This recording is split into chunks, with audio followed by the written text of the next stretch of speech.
Hello, my name is Ronald L. Glenn, and I'm the author of The Deep Things of God, Reflection of a Jackleg Preacher.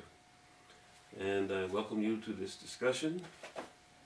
Today we're especially inviting and excited to know that some people who are listening are part of the Deep Things of God study group. I'm especially grateful to those who have purchased the book through Amazon, whether the ebook version or for your Kindle or the old-fashioned paperback.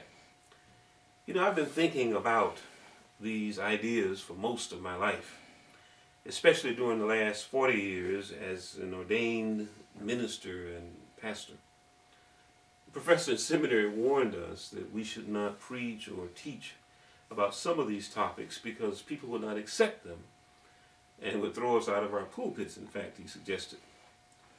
The revered professor was a great scholar, but didn't have a clue about how real people thought and lived. They are indeed very interested in and concerned about the deep things. With 2 or 3 exceptions, the chapters in this book grew out of selected sermons that I preached over the years. And I realized as I compiled them that they really could be grouped into 6 different categories: miracles, love, men, women, race, and theology. If I tried in just a couple of sentences to kind of give the theme of each section, it would sound sort of like this. Miracles.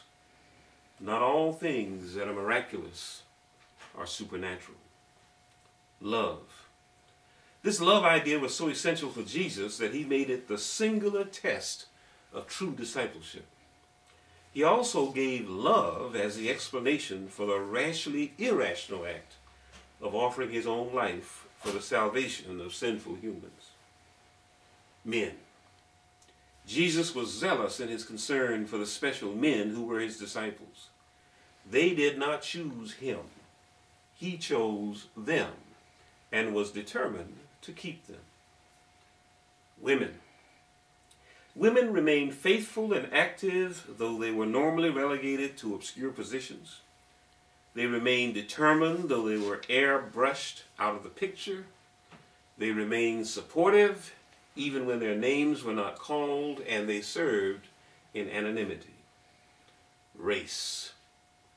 Sensitivity about race prevents some who claim to be religious from acknowledging that God is no respecter of persons. People of every race are included in the heavenly vision. Theology. In its simplest sense, theology means the study of God and God's relationship to the universe. So in a real way, this entire book is about God and therefore deals with theology.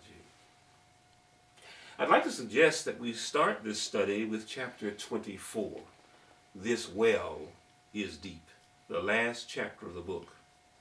I believe that we individually must reach some kind of resolution of the issues raised there in order to have a rational dialogue about each of the other sections.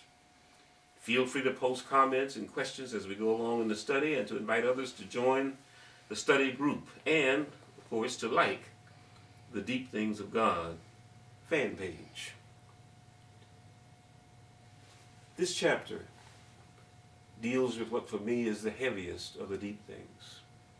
It leads to that idea that's felt but unspoken. Why is there so much pain? We talked about this in a previous session that I posted.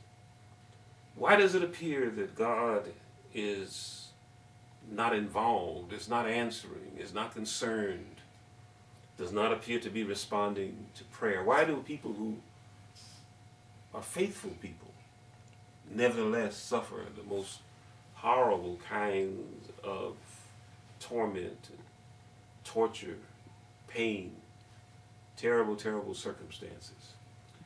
We need to come to grips with this very difficult and very challenging idea. Otherwise, I believe that it will always be in the back of our minds as we go through each of the other chapters, as we talk about all the other sections. So I'm just suggesting to those in the study group, let's start there. I'm very interested in hearing your reactions and your comments, questions you may have, and I even have some further thoughts that are not written here in the book. So again, welcome. Appreciate so much your interest, and I'm looking forward to the coming days as we discuss the deep things of God, reflections of a Jackleg preacher.